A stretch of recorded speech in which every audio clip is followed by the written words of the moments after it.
સર્વે કરવાની બાના બતાવશે બધા. હવે આમાં સર્વે જેવું મને કઈ લાગતું તો નથી કે આમાં સર્વે થઈ શકે, કારણ કે સર્વે જેવું કઈ છે જ નહીં. તલાટી મંત્રી દાખલો લખીને આપે કે ભાઈ આને ત્યાં માંડવી કે મગફળી હતી એટલે એને આવી પરિસ્થિતિ થઈ છે, એટલે ડાયરેક્ટ એના ખાતામાં પૈસા જમા કરવાના આવે.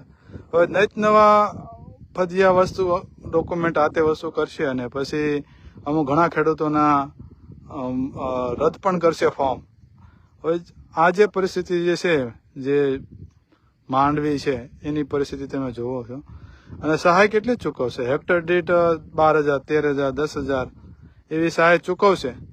તમે આનો હિસાબ કિતાબ કરવા જાઓ ને આખા વર્ષમાં એકની જમીનનું ભાડું તો કોઈ ગણતું જ નથી ખેડૂતો આજ દિન સુધી, પણ એની ઉપર જેને વાવેતર કરીને આજ દિન સુધી મજૂરી, દવાના, બિયારણના ખર્ચા અને કઈ આશાઓ, ખેડૂતોની આશાઓ પણ હોય ને, એ તમામનો સરવાળો મારવા જાઓ ને તો બહુ જાજી રકમ થાય. આવી ખરાબ હાલત છે.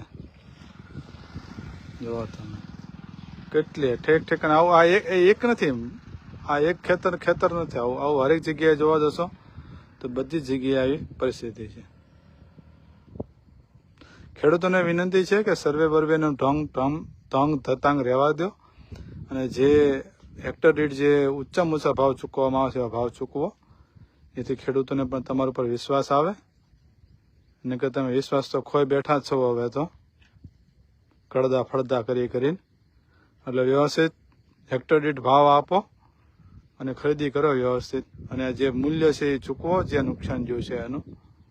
વીમા તો પાકતા જ નથી, કારણ કે એ તો બધા નેતાઓના ખોળે બેસી ગયા છે વીમા કંપનીઓ, એટલે વીમા તો પાકવાનો કોઈ સવાલ જ નથી. પ્રધાનમંત્રી ફસલ બીમા યોજનાની બહુ બણગાઓ ઠોક્યા સાહેબે, પણ એ બધો કરોડો રૂપિયાનો ભ્રષ્ટાચાર થઈ ગયો. એમાં એક પોઈન્ટમાં પણ ખોટું હોય તો કહી દેવું છૂટ. કરોડો રૂપિયાના ખેડૂતો પાસેથી રૂપિયા લઈ લીધા અને સરકાર પાસેથી તિજોરીમાં લઈ લીધા આ ફસલ બીમા યોજના હેઠળ લઈને. મોટી મોટી કંપનીઓ, આ રિલાયન્સ, અનિલ અંબાણીની, અદાણીની, ફલાણા ઠીકડા વ્યક્તિઓની કંપનીઓએ